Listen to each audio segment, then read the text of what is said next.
Most women believe a man falls in love with words, the way she laughs at his jokes, the way she listens intently, the way she says his name. But the truth is darker, deeper, more instinctual. Desire doesn't grow in noise. It grows in silence. It grows in absence, in pauses, in what is withheld. And no woman masters this art more powerfully than the one who understands her own unconscious pull, the woman who doesn't need to speak, because her presence already says everything. She walks into the room, and men feel it before they see it, that subtle shift in the air.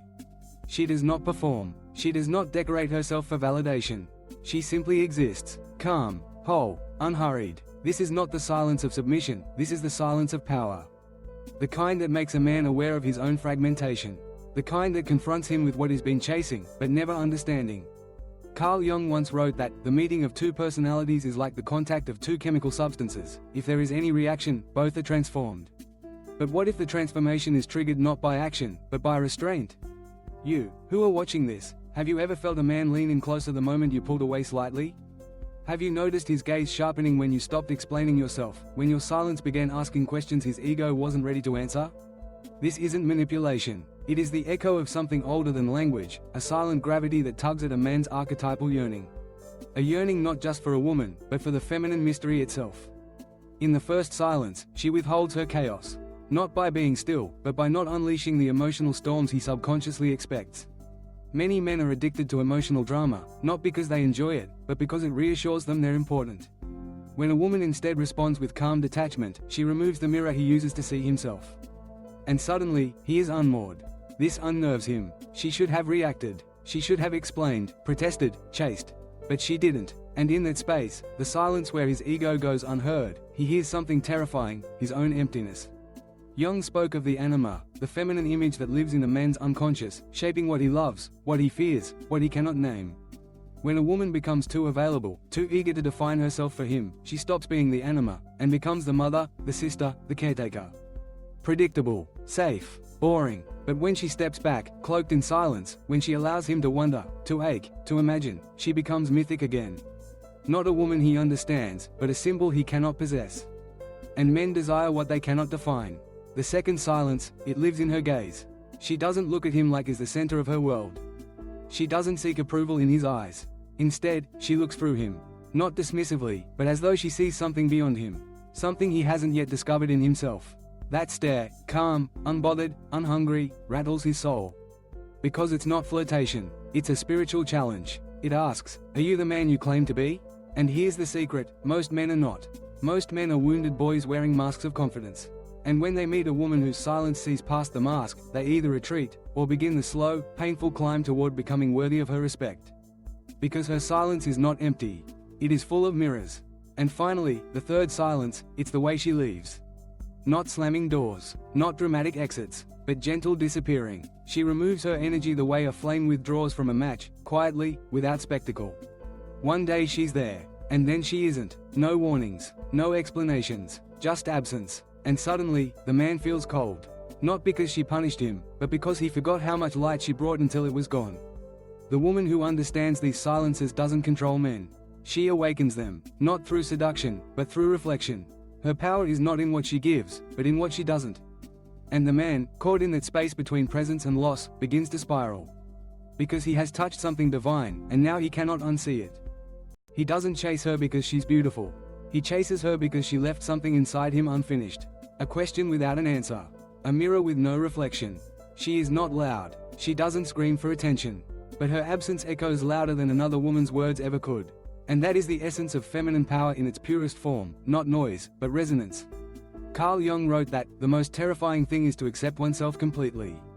But a woman like her, she's already done that.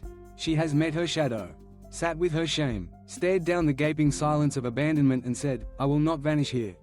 So when she walks into a man's life, she does not carry need. She carries depth, stillness, a silence that does not collapse under longing. And that terrifies him, because he cannot rescue her. He cannot define her. He cannot mold her into a shape that flatters his ego. She doesn't want his protection. She doesn't need his praise. Her silence is not a void waiting to be filled, it is a sanctuary he cannot enter unless he is willing to leave his armor at the door. You, the one listening now, you felt this, haven't you? That subtle rebellion, the urge to not reply immediately. The temptation to sit in your own calm and let him feel the weight of your stillness. That's not playing games. That's instinct. That's your feminine unconscious remembering its own power. You don't need to explain why you're quiet. Silence speaks in archetypes. And when a man projects onto you his confusion, his fantasies, his wounds, your refusal to explain becomes the flame that forces him to see his own shadows dance. Because here's the truth, most men aren't afraid of being rejected. They're afraid of being seen. And when your silence reflects their weakness, their hunger, their need for approval, they either lash out, or they evolve. But only if they're ready. The woman who lives in this energy does not linger where she is not met. She doesn't wait for a man to rise. She doesn't prod or remind or beg. Her silence becomes the test. Will he meet her in the stillness? Or will he run back to the noise he knows? It's never about withholding love. It's about withholding yourself from places that cannot hold you. She may love deeply, but she will not perform. She may desire connection, but she will not bend to be chosen. And in that unwavering stillness, that refusal to chase, to prove, to fill the silence, he begins to spiral. Because now he's addicted to something intangible. The mystery of her, the ache of not knowing, the echo of a presence that never begged to stay, and yet remains inside him. And here's where the Jungian paradox strikes: the less she reveals, the more he sees. Because in the quiet, he fills in the gaps. He imagines, projects, obsesses. He starts to chase not a woman, but a symbol, a myth, a story he created in the absence of answers. And she remains silent. Not to confuse him, but to protect herself. Because the woman who has done the work no longer fears solitude. She walks with the shadow of her own pain and no longer hands the map of her worth to anyone else. Her silence is her shield, her sanctuary, her statement. If you want to know me, listen harder. That is the feminine power men cannot forget. Not the smile, not the touch, but the silence that dared to see them, and say nothing. There is a particular madness that grows in the space between uncertainty and longing. And for the man entangled in a woman's silence, it becomes unbearable. She's not gone, she's not distant, she's simply not reaching. And that subtle withdrawal, so poised, so calm, gnaws at his defenses more than any scream ever could. Because she has not punished him. She has not blocked him. She has not begged. She has vanished inward, into herself. And that inner sanctuary is what he suddenly craves, not just her touch, but her center. The calm world she walks in when she stops seeking, stops asking, stops spinning for anyone but herself. Jung taught that a man's anima, his inner feminine, is awakened not by pleasure, but by mystery. By pain, by separation. And when a woman dares to remove her emotional labor, when she allows the man to sit alone with his own projection, his own need to be mirrored, he begins to unravel. The spiral doesn't begin when she walks away. It begins the moment she doesn't answer the question he never asked aloud. It begins when she doesn't fill the silence with comfort, when she doesn't soothe the space with false harmony. Instead, she lets him ache.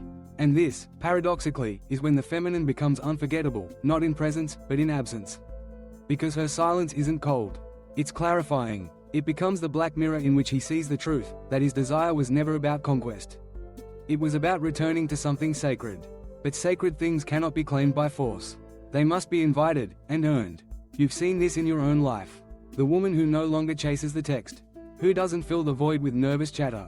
Who doesn't ask if something's wrong, because she already knows. That silence? It isn't passive. It's sovereign. It's a boundary. A temple with no open doors. And inside that temple is a woman who remembers who she was before he made her forget. The feminine psyche, when aligned with its deeper nature, doesn't pursue, it summons. Not through demand, but through stillness. She doesn't need to ask for love, because her energy makes its absence obvious. Her presence is not noise, it is contrast. And in the masculine psyche, that contrast becomes unbearable. He remembers the light. He remembers the stillness. He remembers the eyes that didn't need him to prove anything. And now, without her, the world feels too loud. Too shallow. Too quick. This is not manipulation. This is memory. The unconscious memory of the sacred feminine, the one every man forgets he's looking for.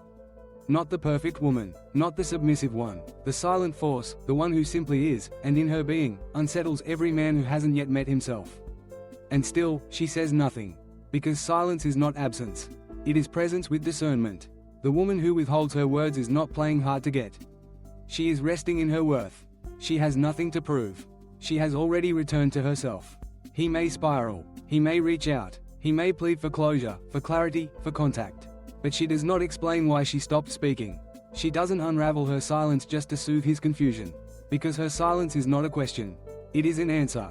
And in time, he understands, the words he wanted from her were never meant to be spoken. They were meant to be earned in the quiet, through depth, through presence, through becoming.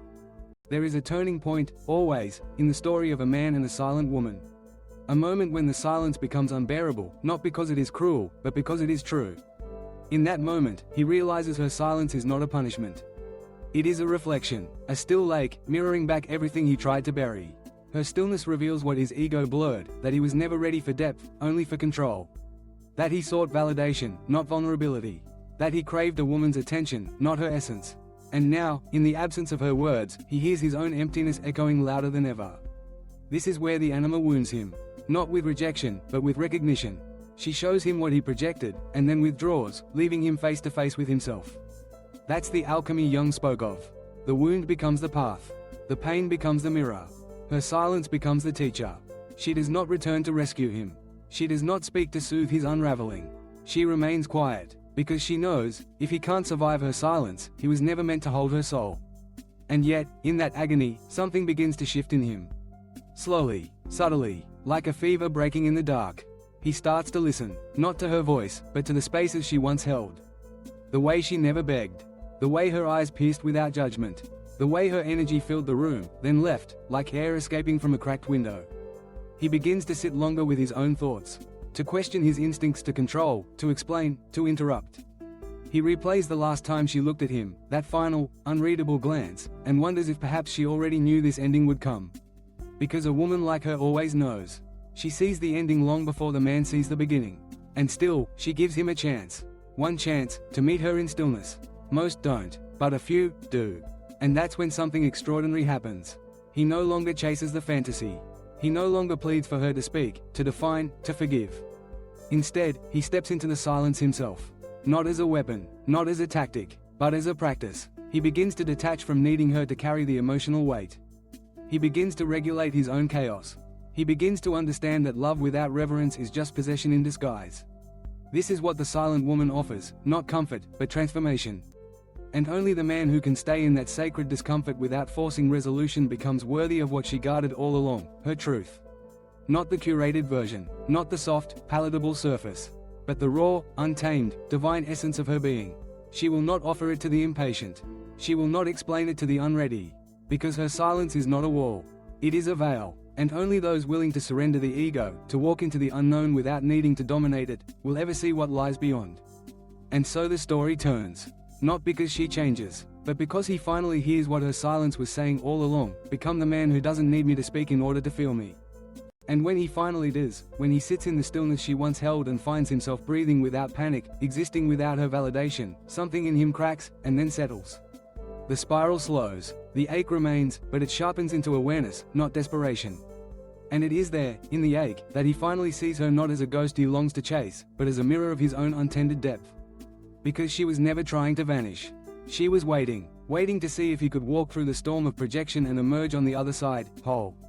Not because she needs wholeness, but because she has become it. And wholeness does not partner with fragmentation unless it is met with reverence. This is the final silence. The one she keeps not from distance, but from dignity. She does not reach out, even when she misses him. She does not break her quiet, even when memories ache inside her like phantom limbs. She remains silent, because she no longer confuses loneliness with lack. Because her solitude is not emptiness, it is integrity. And that is what drives a man to madness. Not that she's gone, not that she's angry, but that she's free. And nothing is more dangerous to the ego than a woman who no longer needs it.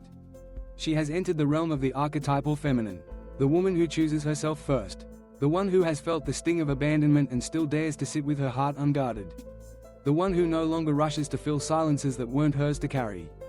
She understands now, her worth was never meant to be proven, only remembered. And he will remember, not because she begged to be remembered, but because she vanished without noise. Because she once stood in front of him, whole and holy, and he looked through her, not knowing that he was being offered something sacred. Not attention, not compliance, but initiation. And now, he carries her silence like a seed. If he tends it, he may grow. If he avoids it, he will chase echoes for the rest of his life, never finding what he lost, because what he lost was not her body, her laugh, her love. It was the reflection of his highest self in the gaze of a woman who would not settle for anything less. This is what Jung meant by union of opposites, the fusion of masculine drive with feminine presence, not through conquest, but through integration. And for the woman who understands this, she doesn't wait, she doesn't chase, she doesn't prove, She simply becomes. Because she knows, the woman who knows her worth doesn't chase, she chooses.